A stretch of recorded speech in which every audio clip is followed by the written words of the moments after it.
Welcome to a brand new video of the Target Individual program, Target Individual Experience. So I'm going to talk about the power of association. Came out the apartment building, the New York Predator Department used their sirens as soon as I got onto the sidewalk. You see her standing up there right there? Okay, why is this significant? I had bought Pamela a coat about 2 years ago, same color. Right, and so this is why they have her walking out there, because they understand how they know how they condition you to think, using power of association, power of suggestion, using dark psychology, dark NLP. So these are some of the things that they will constantly engage in and constantly do. Right, as the perp dude walking, looking at me in my face as he got close to me. So you see, she'll keep on looking at her phone, right? See, she'll keep on looking at her phone, okay? And then she has a brown bag, right? Again, I talk about how they use color and color psychology, right? This is why they are expert at manipulating people to hate themselves because of their color, or to hate each other because of each other's color. Right? So when I talk about these things, I'm showing you guys a perfect example. And then what you're going to see here now, you're going to see the New York Predator Department. Right there, there was one that was turning. There's one right here. Car number 4815. And you see flashing lights all the way down there. Right? So again, right, I understand what it is that they're doing and what they engage in. Look, show me his watch. Look, now you cover it up. Okay? Of course, gay. Yeah, fuck you too. Sticking his tongue out at me. First of all, I ain't gay. I'll never be gay. Right? And if you try to turn my kids gay, guess what?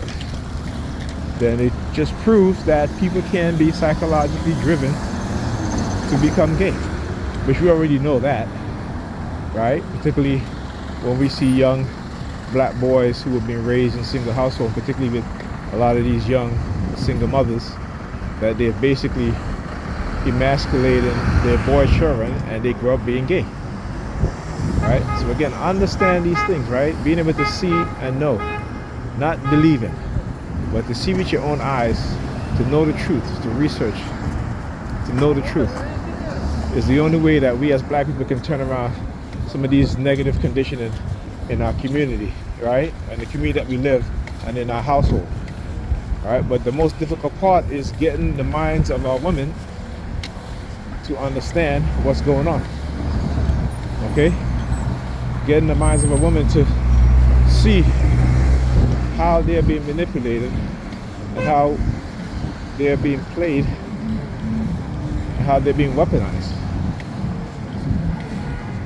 As Marcus Garvey once said, a people without a history is like a tree without roots.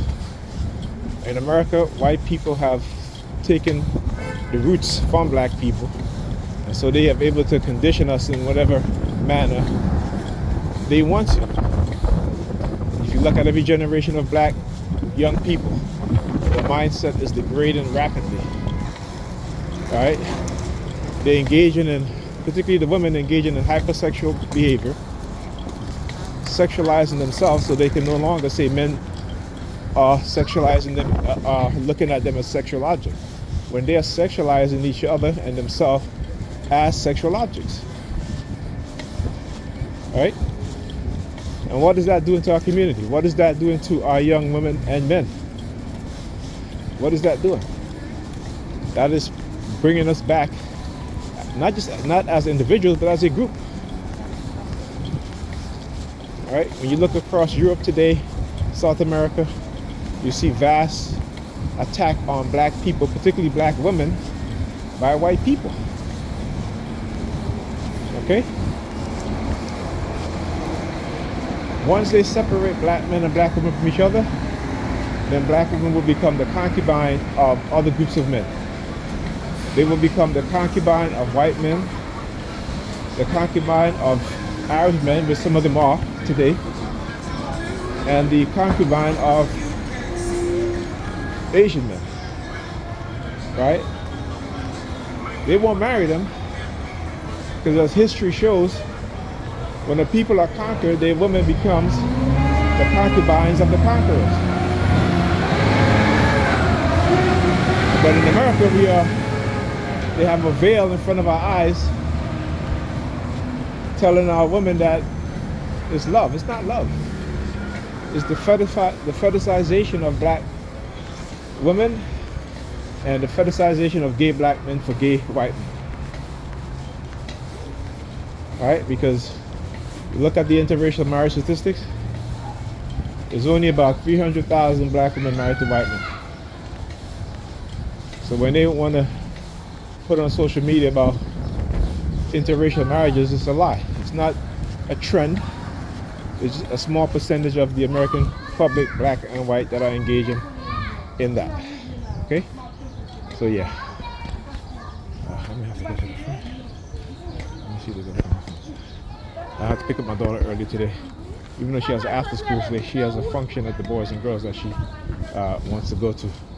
You know what? Let me go back. Let me go to the front. But yeah, all right.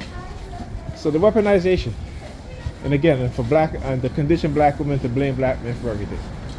Right? When you look at all the statistics, right? Domestic violence, who initiate physical attacks in domestic violence?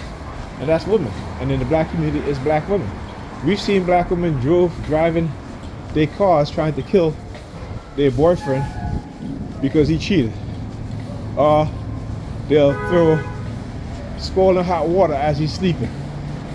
Right? And these women tend to get away with things like that. Or they get a slap on the wrist. Right? But if a man and a woman, black man and woman, is fighting because she's attacking him and he's trying to stop her, and she gets hurt in the process, he goes to jail, not her. Okay, I understand what's going on here. In every statistic, when it comes to spreading STDs in our community, it is black women who have the most STDs and are spreading the most STDs, not black men. Right? And why? Because only 20% of the men are sleeping with the majority of black women. Okay? So that's to let you know. Stop falling for the tactics. We have to get our women to understand what's going on. Talk to you guys in the next video.